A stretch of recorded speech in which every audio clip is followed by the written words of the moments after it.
We ain't got time. All right, you guys. So we want to welcome you guys to Great Minds Don't Always Think Alike, the thought-provoking podcast where diversity of perspectives meet intellect exploration. I'm your host Mel. We got Sheba baby, and we got the incognito voice of reasoning. No face, no case, Brit. Together, we devour the captivating realms of ideas, challenging conventional thinking, and celebrating the beauty of varied thoughts. Join us as we embark on this journey to discover extraordinary minds that shape our world, embracing the power of dissent and forging a path towards collective enlightenment. Get ready to expand your horizons and challenge your own beliefs because on this podcast, great minds don't truly all think alike. Bam, bam, bam, bam, bam, bam. What's up, niggas? What's up, niggas? I'm back in the building with a haircut. Bye, yo. Yeah. I No just hate you do-rag so Mel. bad right now. No do-rag Mel. You're like, happy Friday. Brittany hair done too, y'all. Brittany hair look good. Girl, that shit. Girl, when you get that shit done at? Fly, Yeah. fly. No, baby. Okay, y'all. I'm So, sorry, y'all. Don't mind me if you notice that I like go off over here. My grandcats are in my room. If you notice that I like, oh. Okay. and they're like 3 and 4 months old, so they in stuff. Like I have an empty box, and it's become a playhouse for them. My grandcat. They're my grandcats. I'm fostering a cat right now. No, ma'am.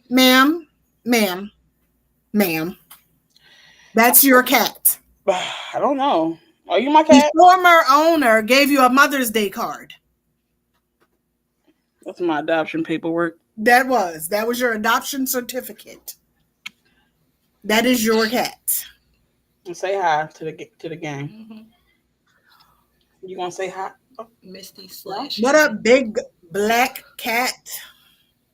Say I'm a tuxedo cat. I got some white on. The motherfucker just Well, took these off. two are completely black. They're so black that you can't even see their eyes. I know they was black as hell over there. I'm not seeing. My face was black as hell.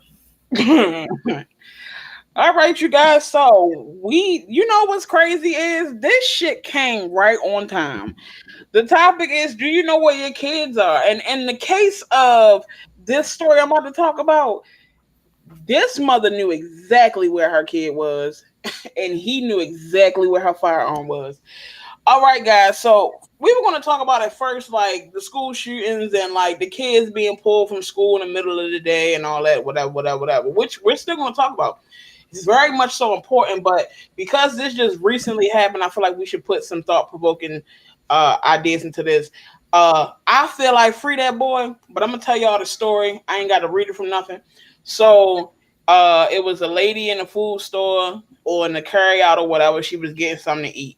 Nobody really knows what she said to this man, but he just kept on saying, "Talk to me, keep saying something to me. I'm gonna knock your ass out. Keep saying something to me. I'm gonna knock your ass out." She was saying something.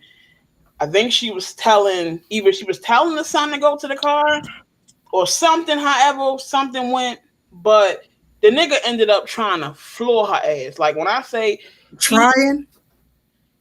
huh? You said trying. Oh no, he did. No. He floored her ass he really like hit her like she was a nigga on God. So the little boy, he come back in the store, and about time he hit his mother a second time, he shot that nigga.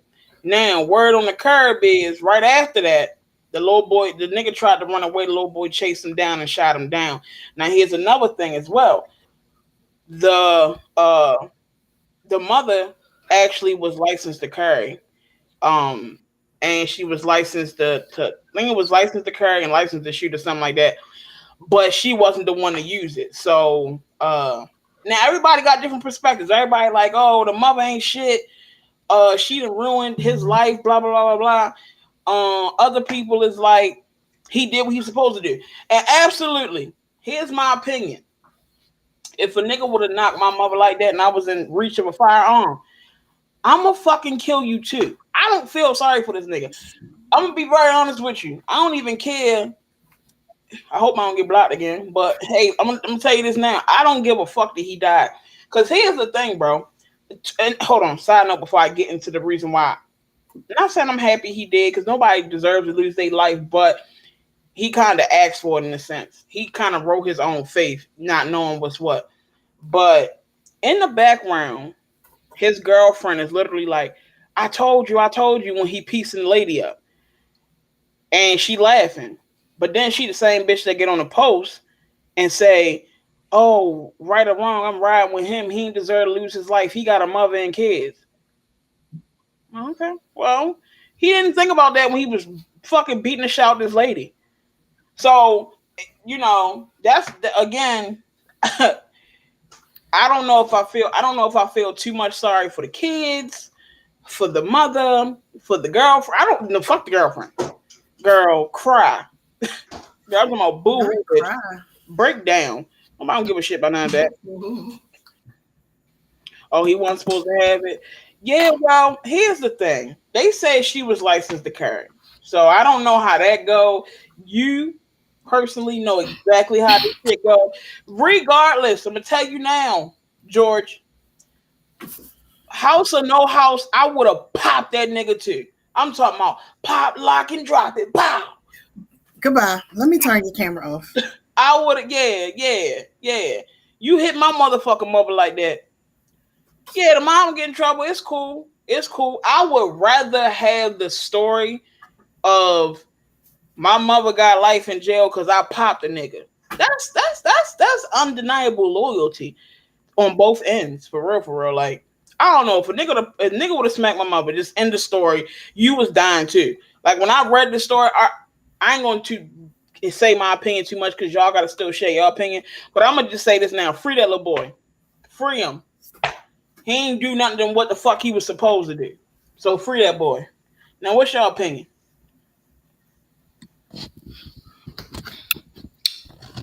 I didn't see the whole video. I did see where it was posted and comments were said that they watched the whole video, and she never told the boy to go get the gun. She told the boy to go to the car. Now, whether she said go to the car and to him that meant go get my shit, or she was saying go to the car because I don't want you to be a part of this, I don't know. At the end of the day, it's no fucking way. Listen, I'm the type of person, I don't care who I'm with. If you fighting, I'm fighting. Yeah. That's why. And in that instance, like, he felt like that was his only recourse. Could they have together tried to take him? Possibly. But the way he put mom down, I don't know if old boy probably felt like he didn't have a chance. But at the end of the day, that's his mama. I don't give a fuck who it is. Because I know as a child, my mama told me, you come home running from somebody and you got a choice, fight me or fight them. And I fought them. So she told me, and if they bigger than you, pick something up. Yeah. That's what my mother told me. That's crazy. I was scared of shit to go home. My mother said, if you don't beat her ass, you better believe when you come see me, you gonna put them hands up. I wasn't fighting Big L. Hell no. I'm good.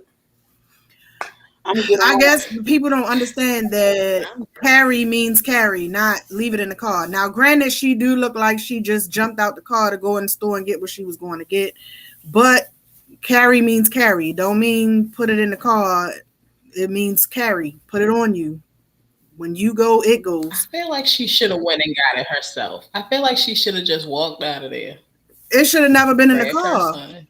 Your license to carry means exactly that. Carry. Not sit it in the car. I'm going to go shopping and it's going to sit in the car. Yeah, and here's the thing too, like, my brother, he licensed to carry, but he kind of explained it to me too, like, with the he kind of explained it to me too, like, you know, he can't like run, like he can't like run back to his car. I think something like that. Like if he get into some shit, he can't like run back to his car and go get his shit and then let off. Like it got to be then and there type shit. Or if a nigga like try to try to run up in his house type shit, like all bets is off. I'm like, he taught, and my brother, you know, he taught all his kids how to fucking shoot. Like all moves.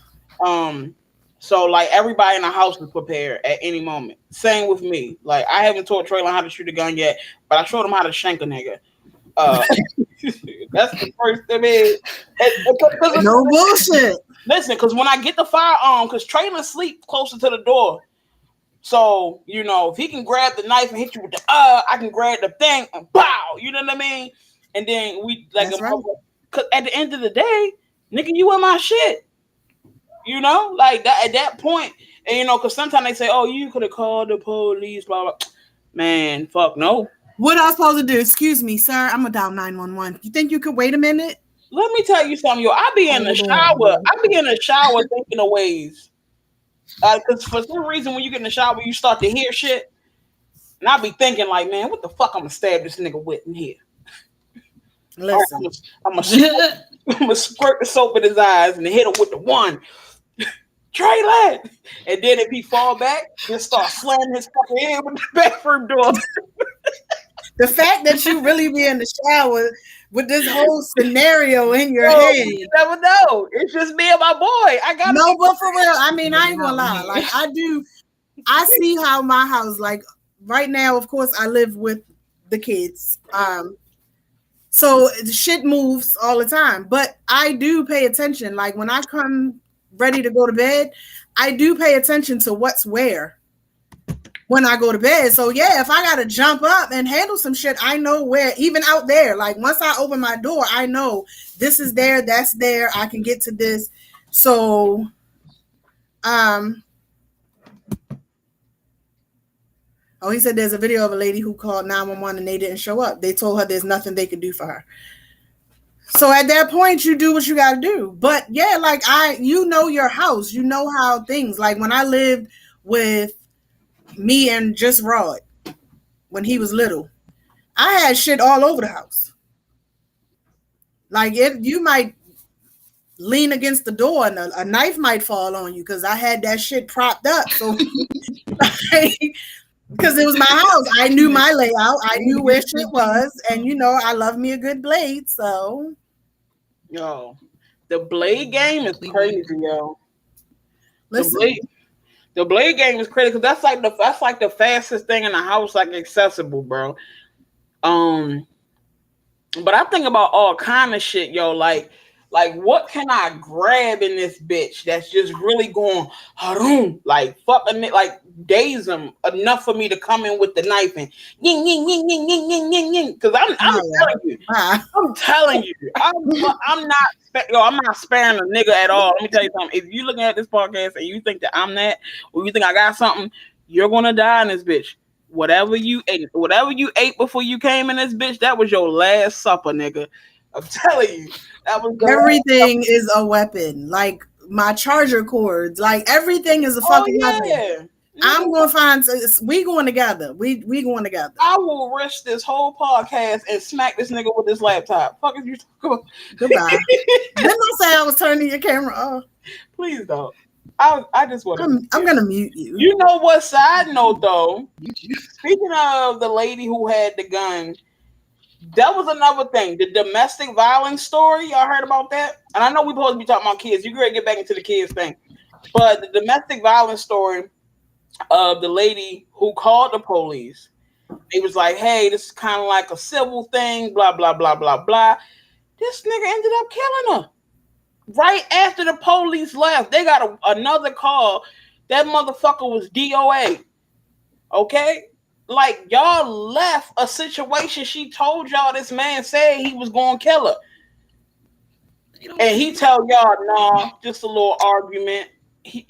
And because he didn't put his hands on her, she didn't put his hands on him. It wasn't really a domestic violence situation. It was just a threat.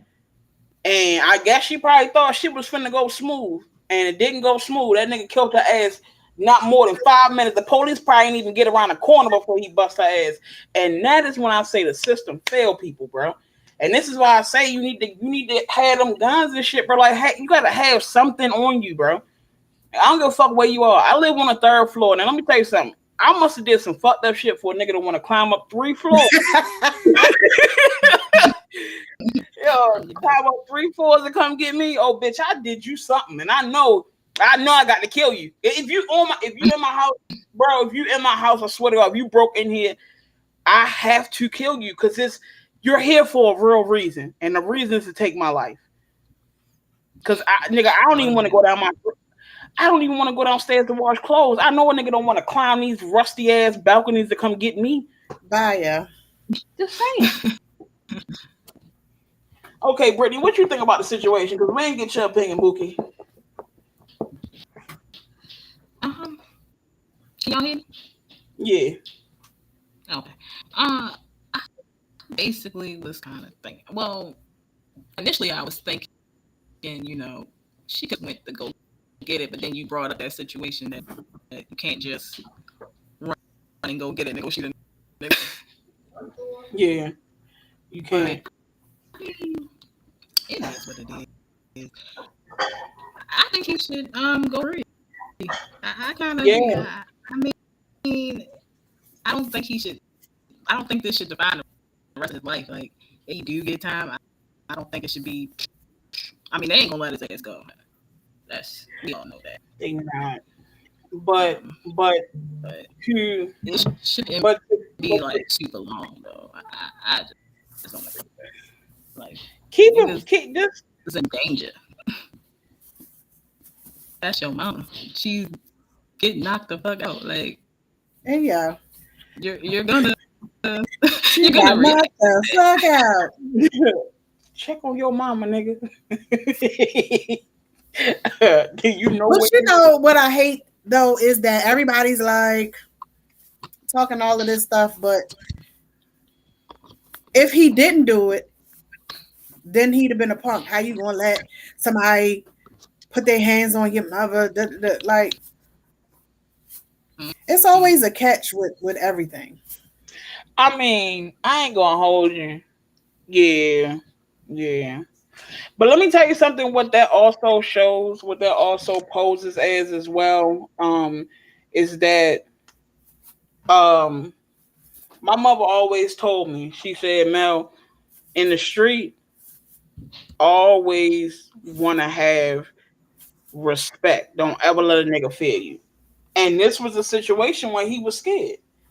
He 14, and a nigga just Harambe punched my mother.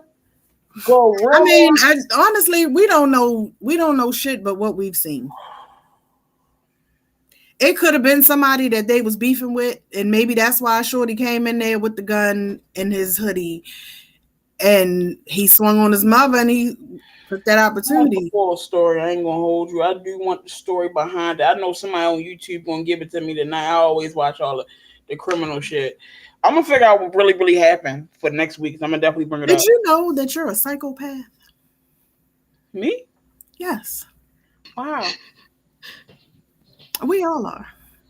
Because we find pleasure. We watch crime shows to relax. Not Brittany though. Brittany don't like crime or real shit. Yes, she do. That's why the fuck she's no face, no case. No, she don't like it. I'm telling you, bro. This shit is weird, bro. Like, I be trying to get her. That's why she ain't had too much to say when you asked for her opinion. Brittany keep her shit on the low. I mean, it is what it is. Because when the shit go down, they're not ever going to be able to say because Brittany said. And then they're going to be like, well, who is Brittany? Because we don't know what she look like. Well, that's not the reason why she had her face, I feel like. Because if that is the reason, bitch, why would you want to join a podcast? You really psycho, bitch, if you join a podcast and you out here doing some shit I ain't never heard of. I've been rolling with this hoe for more. How long I've been knowing her? 21, I'm 20. And I'm just 21. Out here doing some random scabby shit. Yo, nigga, and the way you judge me, ooh, wee. Bitch, let me find out. Listen. people have been married for years and never knew their husband was out here serial killing motherfuckers. So I don't put nothing past nobody. And it's always the quiet, sweet ones. And Brittany is the quiet and sweet one. She ain't sweet. That's not. That's. Well, no, she is. She is. Listen, we on a podcast. I was trying to be nice. Oh, okay. Well, I ain't got enough light around But here. at any rate. Yeah, but anyway, carrying on. Yeah. It is 8:20 p.m. Do you know where your children are? Do y'all? Oh, shit. I don't. None of them motherfuckers is home right now. Oh Lord, you don't know where none of them at? None, psych. I know where all I'm at. Oh, okay. All Sam mom. Yeah, and see, here's the thing, y'all. I be knowing where my kid at all the time. My kid won't leave, so even the fur kids. I got them. But they there though.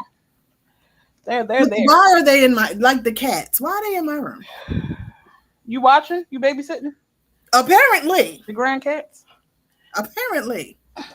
Get my phone from over there, Trey. Yeah, so we definitely need to bring up the we need to bring up, and I really don't want to touch on school shootings because we touched on that. It's not even so much about the school shootings. I tell you what I don't like. Kids not being in a place, bro. Like, here's the thing. I disagree with Kanye West when it comes down to the TikTok shit with North because he's just a fucking psychopath. But in retrospect, I get what he's saying because like the game, he just had a big blowout because him and his daughter was on TikTok doing the this left pound town. Oh yeah. Yeah. And he was doing that with his daughter. Go. Yeah. So he was on there doing that with his daughter, and everybody was just like, why the fuck would y'all do that? Like, that's weird. And for me, I do feel like at a certain age, like it's getting crazy. It's getting crazy. With like the way they dressing, the being too fucking grown. I think the sew-ins and shit is too early. I think the dressing provocative is too fucking early. The fighting and shit is fucking too I mean, it ain't too early. Fighting gonna happen.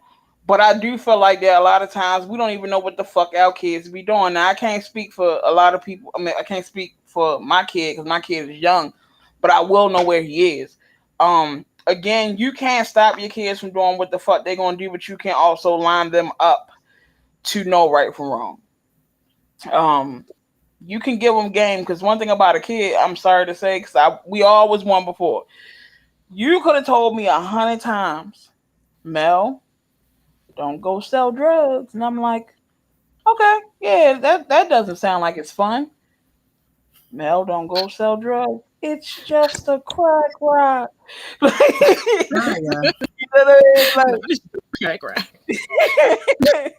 like, so it does it, like, you really can't, but it's like we do gotta hold ourselves accountable as parents, and I really hate to say it because I used to hate. What up, T? What up, T? Hey, Tika. So what I was saying, y'all done fucked me up. I mean, you can warn your kids, but it's up to them to listen. Yeah. You can warn your kids, but you really can't do too much with them. I mean, you can't. And I, as a mom of 7, they were all raised the same. Well, except for Sherrod, they say he get away with murder because he's the baby, which is probably true. Because by the time he came, I was just like, "Fuck it, go ahead. You want to play in traffic?" Just do it. Yeah, like a kid hit different. But no, like they all were raised the same with the same thing of, cleaning up. Like I said, all of my children know how to cook. They know how to clean. They know how to wash clothes. They're self-sufficient. As they get older, I was teaching them things like filling out applications. Fill it out. When you get to a part that you don't understand, call me, text me, screenshot, and send it to me, whatever the case may be. But when they get to a certain age, you can't control what they do. You can, and it's funny because my son and I were just talking. He called to check up on me, and we were talking about vaping. And he was saying, you know, you kind of, damn if you do, damn if you don't. You can tell your kid, don't do that. Don't smoke, don't vape, don't do none of that shit. And really sit here and believe that they're not going to go out there and do it. Or you can be proactive with it and say, listen, I'm not stupid. I'm not telling you to go do it, but these are the rules if you choose to not listen to me. So I'm that parent. I feel like I'm going to tell you, listen, if you feel like you really got to go smoke, don't smoke behind nobody you don't know. Don't smoke shit you ain't watched them roll. Don't smoke shit from somebody that you don't like. You know what I'm saying? Like, you got to give them the rules and be realistic that they're going to do it. We did shit we wasn't supposed to do at that age. Yeah. So it's being realistic with your children and preparing them. It's the same way you take your kid to go get birth control because you know she's having sex. You got to prepare for the reality of what's out there. Yeah, that's true. And that's why my mother used to always tell me, like, yo, like when I first started smoking cigarettes and she came in the room and like I tried to put the cigarette out on the fucking house phone, it was the craziest shit. And she was like, I can smell it, number one. I was getting ready to say, like, she's like, yo, why don't, she's like, yo, you gonna burn the fucking house down, just smoke it. Like, what the fuck are you doing? I gotta never forget that. And then like my grandfather now, he was a big advocate. Like he was just like, all those tweeds, you niggas sit outside and smoke those tweeds. That's what he called them. Yeah. And like he was really against it. He did not like that shit at all. So one time the knockers rolled up on the house and everybody was out there and they found some weed, crazy part, in the brim of my brother hat. I feel like somebody snitched because who the fuck is looking in here? But anyway, after that my grandfather was like, if y'all gonna smoke in the house. No more smoking outside. Like, and that's when I knew. I was just like, okay. So then that's how we got to smoke in the house, because my grandfather was more fearful of us being arrested because he knew we was going to do it. So he's like, if y'all going to do it in the house. And then I never forget when he caught me. I don't know why I'm always putting out my cigarettes or my blunts in all places, because I'm in the room smoking, listening to music, right? And I was smoking a blunt, and I turned around. He right there. He like, I caught you, and I fucking started putting it out on my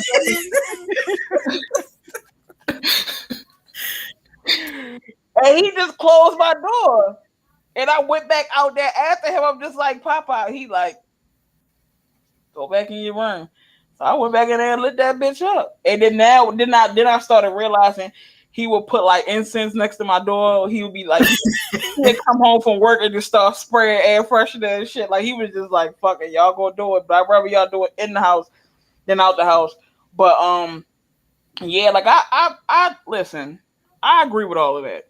Like, teach him about sex, teach him about drugs. Cause I know eventually, I mean, he might not though, because a lot of kids will come into it like, oh, I'm not gonna smoke weed, I'm not gonna do this. But depending on their peers, peer pressure is a bitch. You don't really realize it until you in it, because you see motherfuckers doing it, you want to try it, and then sometimes if you got addictive behavior, you know where that shit go. I just hope that if he do smoke weed, like, or drink, no, I'm sorry. Here's the thing about drinking.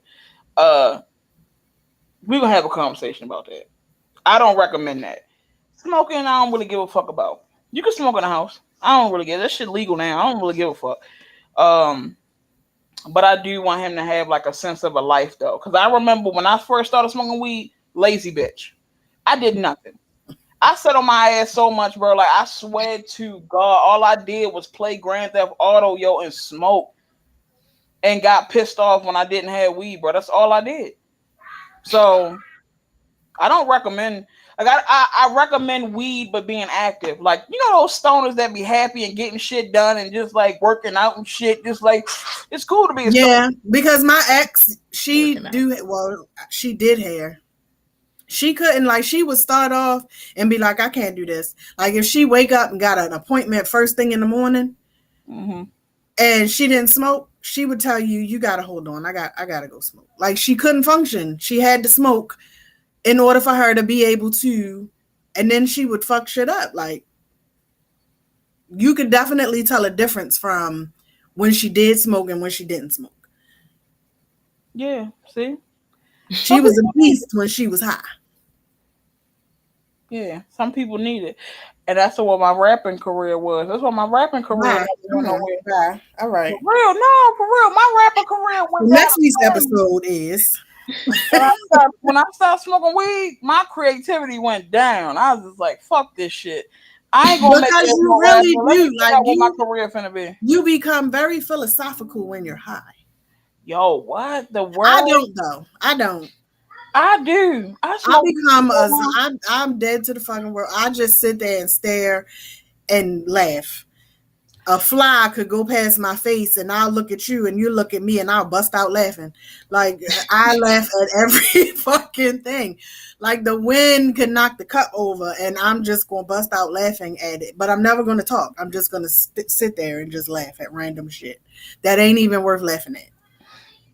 I would just smoke weed and I would just like I wouldn't eat or drink or nothing because I felt like if I drunk something or ate something, I was gonna blow my high. So I would be like the most cotton mouth is focused. No, drinking something never ruined my high. Eating would bring it down.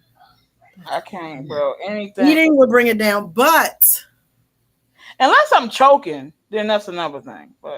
But if I was drinking at the same time, then it wasn't a problem. Like, I can eat to bring it down to get me normal. Like, I'm too fucking high. Let me eat something and bring that shit back down. And then I can have a little sip while, I'm chilling. But smoking, bruh, I can do edibles now. I can't smoke. Oh, no, I wouldn't do none of that shit. I got so much bad anxiety, man. I'd be in the middle of the fucking street. I'm telling you, yo, you can do it if you got the right. Bro, no. I'm good, bro. Like, I'm really. You probably had too fucking much. She did. See, the problem is this. The problem is that people give it to you and don't tell you the rules of eating it. So, like, my homegirl, she had one. It was the size of a Starburst. And she told me, don't eat the whole thing. Matter of fact, she put it to my mouth. I bit half of it. And she took the other half. However, she did forget to tell me, bitch, don't drink.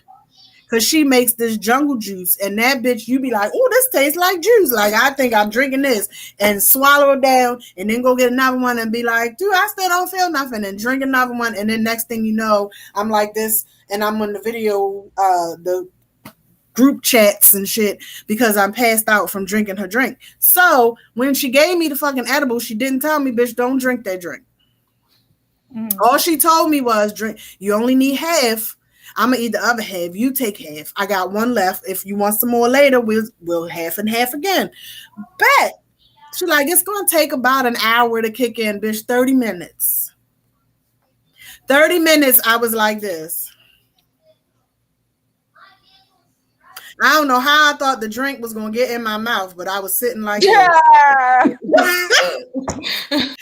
Which I was hot because I was drinking the drink and I had ate the edible. 30 fucking minutes, yo. When I tell you I had to go sit outside on the porch, motherfuckers was walking past saying stuff to me, and I was like, ain't no done.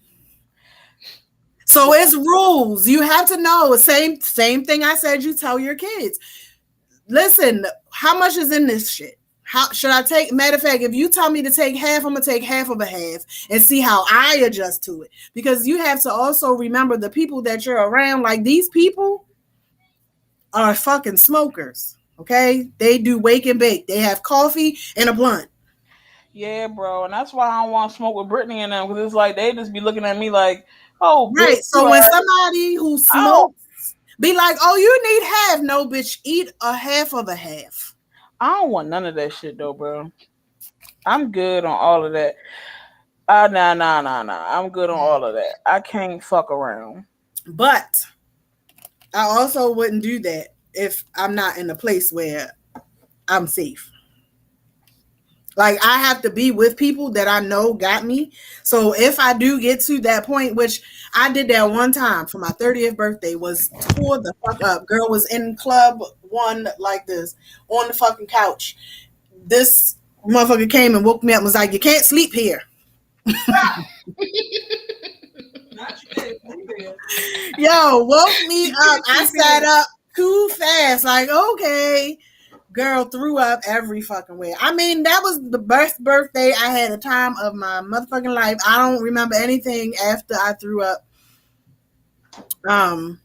But I still know I had a time that day. And I was with people I knew. But yeah, like, yeah, I won't go to a function and I don't know anyone. Or I might, like, let's say Mel invited me. I only know Mel, but these are Mel's people. So I can't expect Mel to be sitting up under me, babysitting me, or not enjoying herself. So I'm a sip. I have a little something and I'm a sip on it, but I ain't going to be in there throwing them back. Mel people like, oh, she's cool. Yeah, come on, hang with us. And I'm like, sure. And start throwing shit back. And now I'm in the bathroom with my drawers on my head and, you know, some shit done went down. No. That's the shit. That's the only thing, like, I hate when, like, like when I'm doing shit. Like, everybody got to get fucked up. I hate a downer, bro. I hate it. No, I can still party. I can still have a glass, you know, but I can have fun without being intoxicated. But what I'm saying is, as far as throwing them back and doing edibles and shit like that, no, I'm not going to do that. Because for one, if you're the only person I know, your job is to get fucked up and have fun. True. You know what I'm saying? So it's not my place to be in there pissy drunk. And now you can't have fun because you got to make sure I'm good. And I done ruined your night. No, I'm not going to do that. Now, can I be in a place where I don't know? Yeah. I mean, if it's your people. Now, if it's just a coworker or some shit invited you and you're like, girl, come on, go with me. That's something different. But bitch, I'm calling you because I probably need some protection, bitch. I ain't drinking either. Bitch, what I was drinking, bitch. Not calling me for protection, but this is the stuff that I tell the kids when they go out. Like, you don't drink behind people. You don't drink shit you didn't see open. You don't smoke behind people you don't know. You don't smoke shit you didn't see rolled. Like, these are the things that you can send them out into the world with. But you can't walk around with them with a leash on. You did what you did. Now, listen, here's the thing. Out of 7 children, I got one that don't know how to fucking act. One that act like he ain't have, and the sad part is he has 2 sets of parents.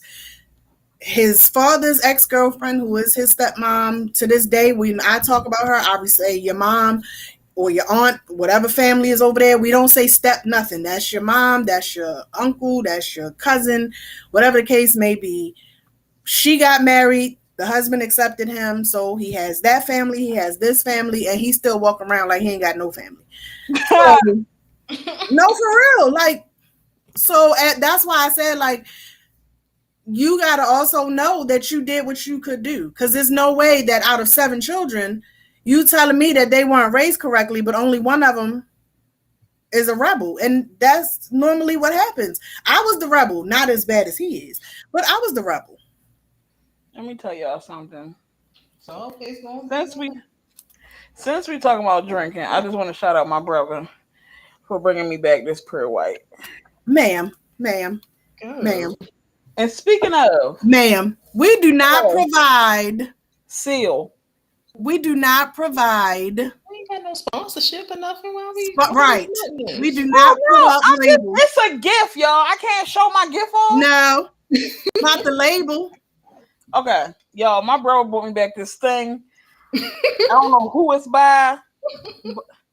We don't care about that. We talking about the kids. Yeah, but I was just giving up. Next week I'm gonna taste it for y'all. But side note, no. So okay, you're right. Back to the kids. You know who I really is, and this is this. It's not even a sad topic, but I think it's unfortunate. Like the kids that be in group homes and shit. Like, or or the kids who like. Wait a minute. Before I even say that, do y'all know like it's a alarming rate of girls cutting babies out their stomachs and throwing them away and shit like that? Have y'all been peeping that, or has the submarine I distorted seen y'all? that story about that girl and that did it in that bathroom at that At the hospital. church, I mean at the church, at the hospital. Yeah, I saw that. She said she Yeah, didn't know she was pregnant. yeah. Man. But then another I think girl. my mother said shit. And then they released those pictures of her clearly being pregnant at school. Did I see. you? I don't be watching all of the behind. I seen the thing where they said and she was crying and I didn't know I was pregnant and I got to use the bathroom and then she threw the baby in the trash. Like you in the hospital, sis. Like pop the baby out and say here you go and go home. And that was another thing. Then there was another girl who actually cut the baby out. Mm-mm. Like she cut the baby out and put it in the trash can, and then went to the hospital because she had an infection from her cutting it out. And they like, well, what the fuck were you doing? And they kind of put two and two together. But like her fucking baby, they can't even find the fucking baby. The baby's in a fucking landfill somewhere. Mm.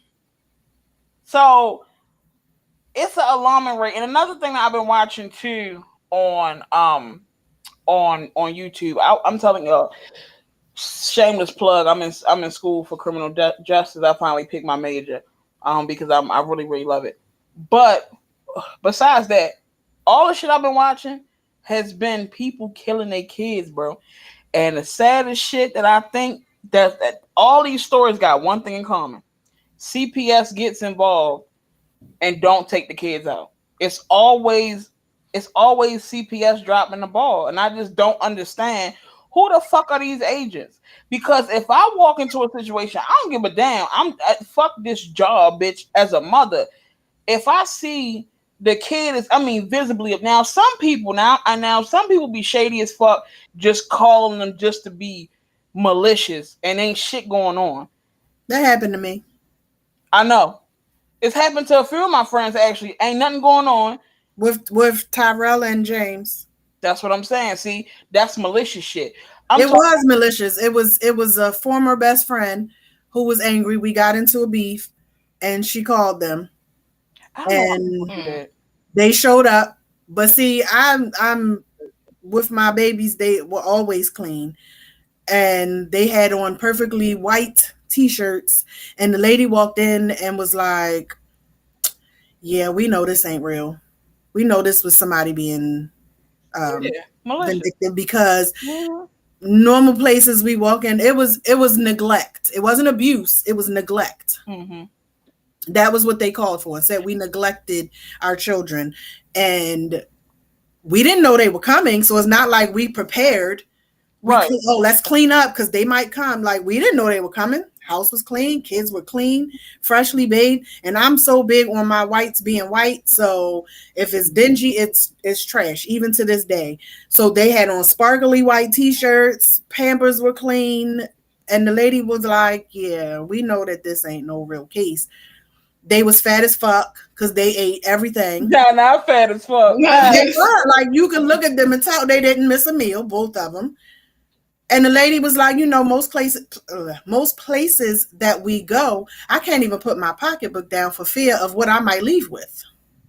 Right. And that's another thing too. Like I've had CPS in a situation that it's really unethical how my CPS thing kind of happened. Well, not unethical, but that's the wrong word. It was very unusual how my shit came into play. But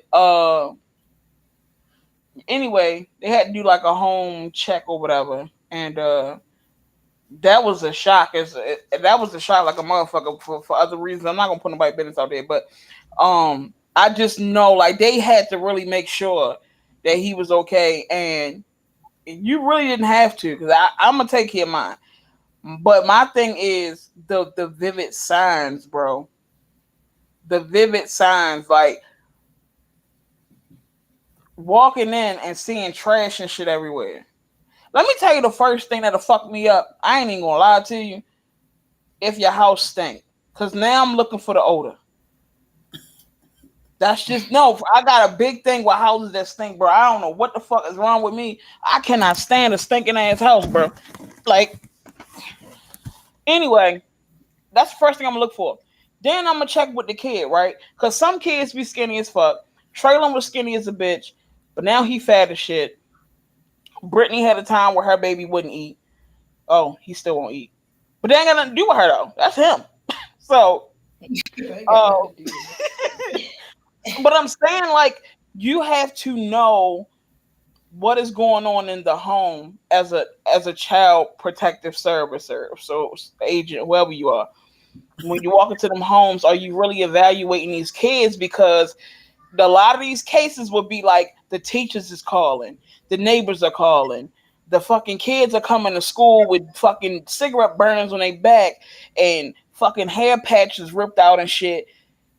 And y'all take them out the home and give them to a grandparent or something. The bitch go get clean, and then you get a baby back. Now she got a boyfriend. Now the boyfriend, doing CA on the kid and essay on the kid and shit. And then now the kid did, and y'all looking like, well, what the fuck? CPS failed y'all. The system failed y'all. Whoever had them before and then gave them back, they failed y'all. They be giving these kids back too fast, yo. They do, yo. And then the mental health is such a bitch too. Like, I tell people that too. Yo, mental health is so wishy-washy because one day you could be crying and going the fuck off, and the next day you can be fucking cool. And the same day. That's what I'm saying. And that was one of my biggest fears with a certain situation, because it was like, yo, if you take this kid back to a situation and this person is clearly mentally unstable, you guys will fucking fail him or her, whoever the kid was. I'm not going to put it out there. I think another problem too is that they don't listen to the children. They don't. We feel like you're a child, you don't know any better. Children are people. Yeah. Don't get me wrong, children can make up stories, children can lie, but so the fuck what? So do adults. Hey, hey, what's up, Nick? Nicky. Yeah. But yet children, like, I will say, because listen, I had a time with my children, okay? My daughter, I told you, her father took us to court because he wanted custody, but he really wanted child support because she was 16 at the fucking time. Like, now you want custody, she's 16. But I like the fact that they listened to her. They pulled her, like a person took her in the room by herself, well, not by herself, she had an advocate. But, they talked to her about her views on how things were, what things were going on. Because you can say, let me tell you something. One thing I will say, my mom and I, we went through it when I was little. Before my father took me from her, she was on drugs, she was doing shit. We ended up out on the street. But my mother loved me to death. And I was going to ride it with her out there on them streets. Like, okay, what hotel we staying at tonight? Like, I was ride or die with my mother because I felt loved. My father took me because my grandmother found out that I was out there on the street. And so my father came and got me. Now, my grandmother, of course, that's my life. But my father came and got me because my grandmother told him to. And he dropped me off and he went on with life. I mean, he was a part of my life, but he went on to do what he did. Like, I didn't have time with him. I didn't, the way my mother did me, even in the midst of what we were dealing with, I knew that my mother loved me. Yeah. So you feel like for the sake of the child, yes, don't get me wrong. I'm not saying leave a kid living on the street, but at that point, why not say, well, Mom, what can we do to help you get off of the street? Because clearly this child loves you and wants to be with you. The father can have all the money in the world and treat that child like shit. Even if he doesn't physically abuse that child, he can mentally and emotional abuse is far worse than physical abuse. Physical abuse can heal.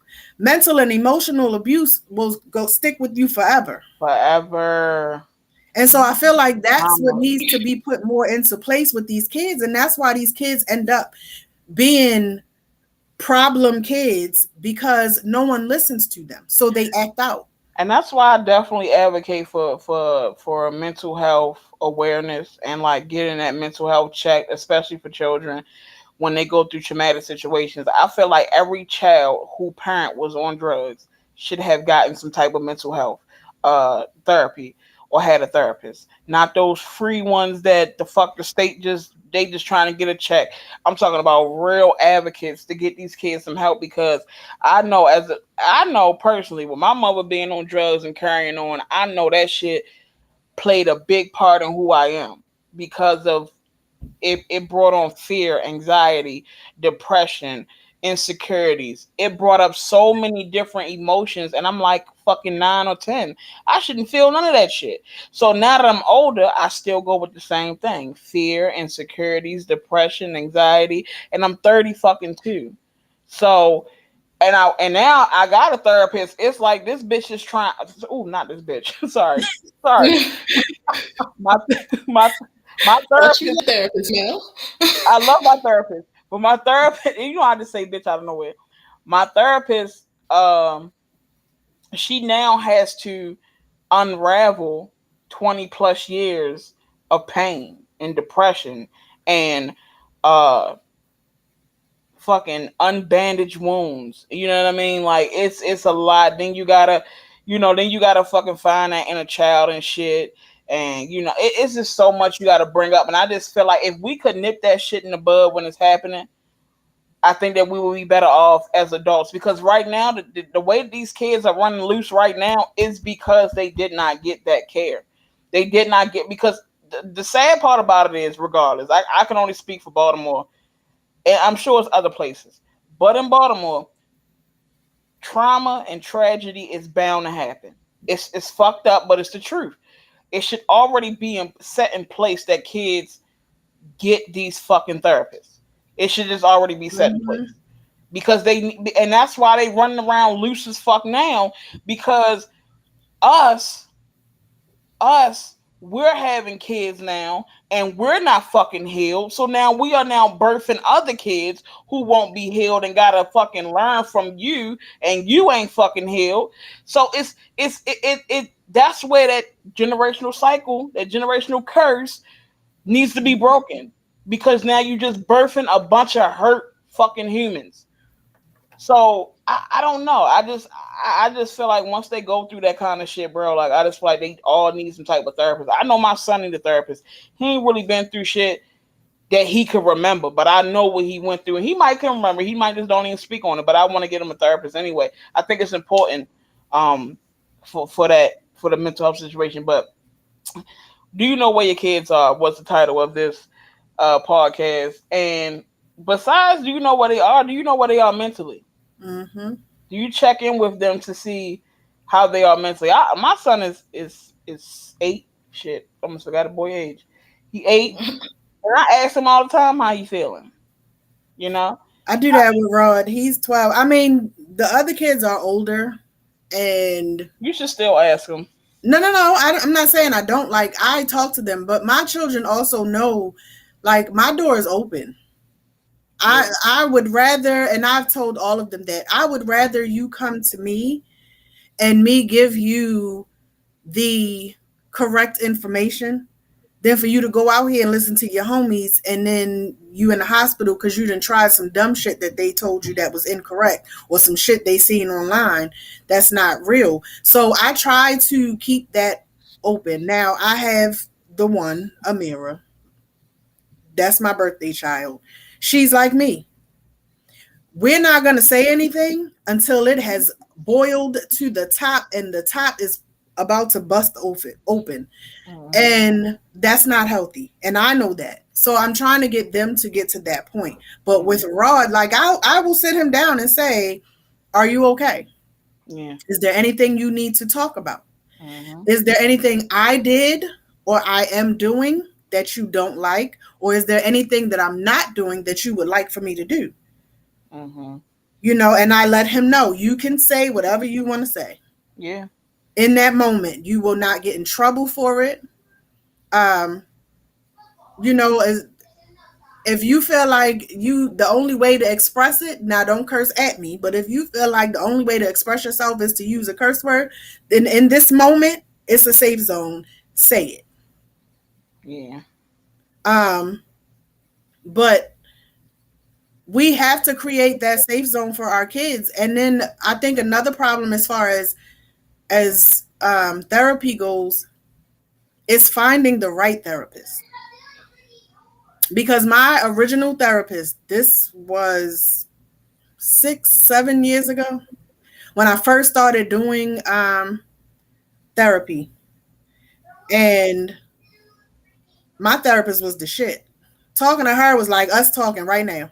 That's how my therapist is now. I would go in and she'd be like, so what's your goal? And at that point I was thinking like, I wanted to have some type of a program for youth girls to understand that your life isn't over because you're pregnant.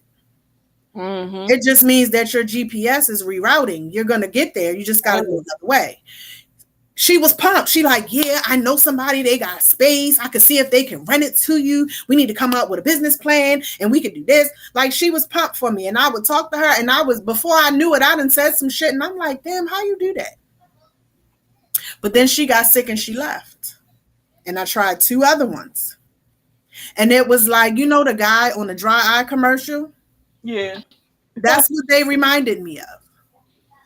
Yeah. And so I didn't want to do it anymore. Like, y'all are reading from a fucking textbook. Y'all aren't relating to me. I need someone who can understand and who relates. They don't necessarily have to have been through it, but you're not listening for a textbook response or to give me a textbook response. What works for Mel isn't going to work for Sheba. And that's the problem. Everything is one thing. It should work for everybody. That's not how it goes. It doesn't work that way. And it's the same for children. With my granddaughter, they diagnosed her with ADHD. We believe she's autistic. Now, she said they still are evaluating her. She still has to see the neurologist, but that won't be till like September.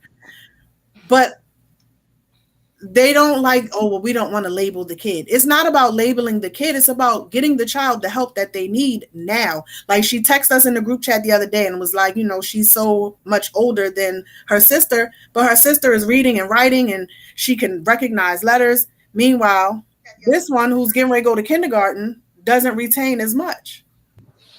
So I told her, find what works for her. Meaning, she likes fashion. She likes makeup. She likes doing hair. So do stuff like in the morning, lip gloss. Nothing wrong with the babies wearing a little lip gloss. For her to be able to wear that lip gloss, she has to tell you what color it is and then ask her to spell the color. Because it's associated with something that she likes. So it's and that was something I had an issue with my son and the teachers. Like, I'm telling you what to do. Sitting still for a child with ADHD ain't going to cut it. So if you have a paper that all the kids are doing, you tell him to do 5 of those problems and bring you the paper back.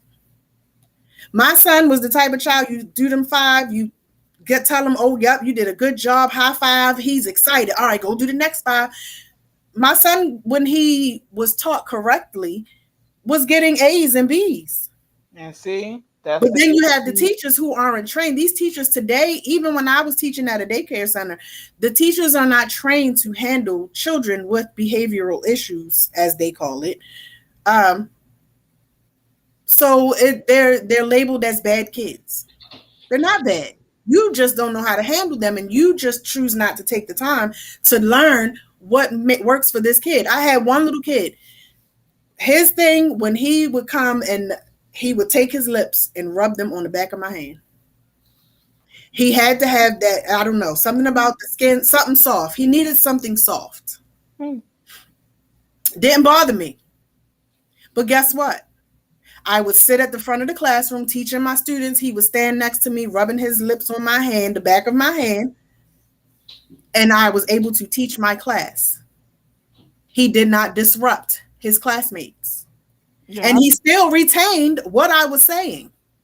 Girl, I thought you was about to say one day he just bit you.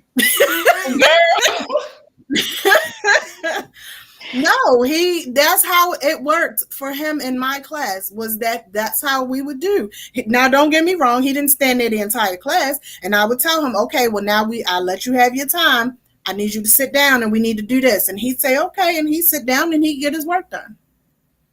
When he'd get in trouble in his other classes, they would send him to me because no one else could handle him, because no one takes the time to learn. I understand you have 30 kids in a classroom. But guess what? I knew what made each and every one of my kids tick. I knew what made each and every one of my kids calm the fuck down because they didn't want to catch that 2-piece at home. And see, that's the thing too, because that's why one of my main encouragements for taking Traylon out of school was he would give the teacher, she would give him something to do, and then he would bring her back a fucking blank piece of paper, and she would just grade him off of that. And when I finally had a conversation with her, what the fuck's going on? She was like, yeah, I got kids in the classroom and I can't watch after all of them, and da da da. And when she said that, it was just like, bitch, you don't give a fuck about these kids. You damn sure don't give a fuck about mine. They don't. They don't. And I understand, teachers do not get paid enough. That's for any kid. But you chose that job. You did, and that was we didn't get paid enough working at Family Dollar for the shit that we put up with, but we chose to work at Family Dollar. Sadly enough. So my thing is this: granted, you don't have the ability to stop and handle each individual child because you have 30 kids in a classroom. However, if you know that every time you gave Traylon a paper and he brought that shit back to you blank, there's a problem. Let me call his parents. Yeah. And that was the issue. And see, one thing about, speaking of Family Dollar, I did that job because I needed it. I feel like teachers need to have a certain passion with doing teaching, because you are ultimately leading the future. Like when I was coming up, my teachers was old fucking ladies that wasn't fucking playing. You see what I'm saying? Like when I got in middle school, when I got in middle school was like the first time that I heard I got mine. You still got to get yours. In elementary school, no, these was old. Like they would go to this day. Miss Hicks, shout out to Miss Hicks, but her name Cooper, Miss Cooper now, Cooper Hicks Cooper, one of the two. She on my page right now. She was my 4th grade teacher. Bro, she played no fucking games with me. The first time I failed 1 grade. And y'all guess what grade that was? 6th grade. The moment I got out of the hands of the teachers that gave a fuck, I failed. So nowadays you got a bunch of teachers, you got the teacher bays and shit, the teachers that come to school with the fat asses and the clothes and and acting like they really give a fuck about these kids. And some of them do, granted. You do got some Miss Honey Matilda ass teachers who really, each one teach one. Honey Matilda. Yeah, Miss Honey from Matilda. She really fucking loved those kids. I would have loved her to be my teacher every year. Miss Honey was the truth. But you got some teachers like that who really want to see these kids excel. And then you got some teachers that come in there and just want to fucking check and go home and literally be sitting up and talking about these kids like a fucking dog. My thing is though that you really sat in a classroom yourself to do this. Yeah. This wasn't just like we need a job, so we went to Family Dollar. Right. You had to go to school to do this. To do it. And still only to get here and not like doing it. Not putting your all into these children. There is no possible way. The same thing happened with Sherrod. Why would you wait until the end of the year to tell me, oh, he's missing these assignments and he needs them made up so that he can pass to the next grade? So you didn't know the last report card that he was missing these assignments? They knew. They give a fuck. You have to tell me, you passing him, you giving him good grades on his report card. We was just talking about that. passing these fucking kids and not really teaching them. They're not. Because of this new system, no kid left behind. No kid so left now behind. These teachers don't really got to work. They Fuck don't. it. Just go ahead and do what you do. I'm going to go ahead and give you the bare minimum so you can pass. They cannot fail these kids. And that's an issue though, son. Like, I failed. I eventually dropped out. I fucking knew that it was nothing I could do. Like, I was just like, fuck this shit. I'm far gone. But I still went and got my shit though. And to be honest with y'all, getting a GED is a lot harder than going through 4 years of school because I had to cram 4 years of high school into 3 months. I had to know everything from 9th grade to 12th grade in 3 months, and I had to pass this long ass fucking test. That you sit in this big ass stadium low key, and it's just like you and like fucking 20 other kids, and y'all, and sometimes be old ass people too, because they ain't never got their shit, and we just be spread the fuck out. You can't cheat, can't talk, none of that shit, and you just sit there, and you gotta, and it's the most difficult shit. But I do feel like it's a good thing and it's a bad thing. Like, okay, your kid doesn't stay behind, but it's like, okay, well then what the fuck? So you mean to tell me my kid gonna be in 11th grade with a fucking kindergarten reading level? You just not gonna acknowledge that. Nobody's gonna tell me that he can't fucking read in 12th grade. Nobody's gonna be, as a parent, of course I would acknowledge it by then. But some parents don't. Some parents just think school's really going to teach their kids and they don't got to do nothing at home with them. School is free daycare. Ooh, y'all got a good point. That's what a lot of parents really think. For most parents, it's either the ones who don't work, it's to get them kids out their fucking hair so they can have a peace of mind for the day. For the ones who do work that don't want to pay for daycare, they get to send the kids to school so that they can go to work. But it's not focusing on what's what. You know, like life happens. We get it. Mm-hmm. I get it. 7 kids, a lot of shit. 4,822 grandkids. I get it. Lord. Shit happens. But I'm the type of parent, when school starts, I introduce to the teachers and I let them know. I don't care if my kid is sitting in the room and the desk is here and they doing this. If this is disrupting your class, tell them to stop. And if they don't stop, pick up the phone. You can call me from your cell phone right there in the middle of class. You're right. But you can, that's the thing, is like everybody is always like, oh, it starts at home. No, it also starts in school, because if you're not telling me, granted, some of us work 9 to 5s where we don't have the ability or the resources to be able to leave work and pop up at school to see what's happening. We are going off of what the teachers are sending us. Mm-hmm.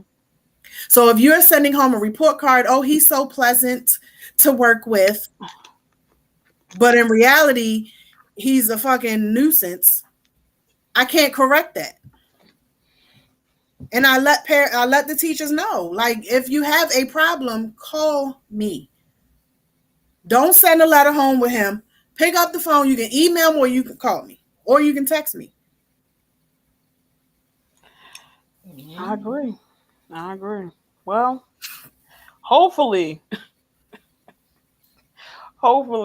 I mean, it's sad enough, but like, our podcast is not going to touch. I mean, it can touch, but it's not going to change it. Whether it was a million people watching right now, it won't change it. They making it easier for everybody. You know what I thought was stupid too? Before we leave, that they wanted to take this fucking shit up to 14th grade, but still pass them. Like, you might as well just cut them off at 8th grade and just recommend homeschool immediately. 14th grade. 14th grade. Yeah, they wanted to put them in 14th grade.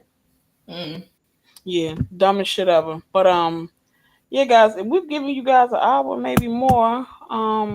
It's been over an hour. Okay, well, we got a little outro. Thank you guys for joining Great Minds Always Think Alike podcast. We hope these conversations has challenged your perspective and has inspired you to embrace the diversity of ideas. Remember, it's through our differences that we find new paths to knowledge and understanding. Keep exploring and questioning, and never be afraid to think outside the box. Until we meet again, keep nurturing your own unique brilliance and farewell. May your mind continue to soar with boundaries, creativity, and open mindedness. And this has been episode 18 of Great Minds Always Think Alike. Next time it'll be episode 19, and this will be our 6 month anniversary. So we No, no. no, Nope. Not yet. we got like two more episodes before the anniversary. Oh, okay. Well, be here next week anyway. If you're alive. Oh yeah, before we go, everybody been joking all week about the submarine people, and yes, a lot of those memes have been crazy. And yes, we all know the blacks wouldn't have been down there, but we do, on behalf of Great Minds Always Think Alike, send out condolences and prayers and sympathy to the 5 men and the families that lost their families in that water. That was very unfortunate.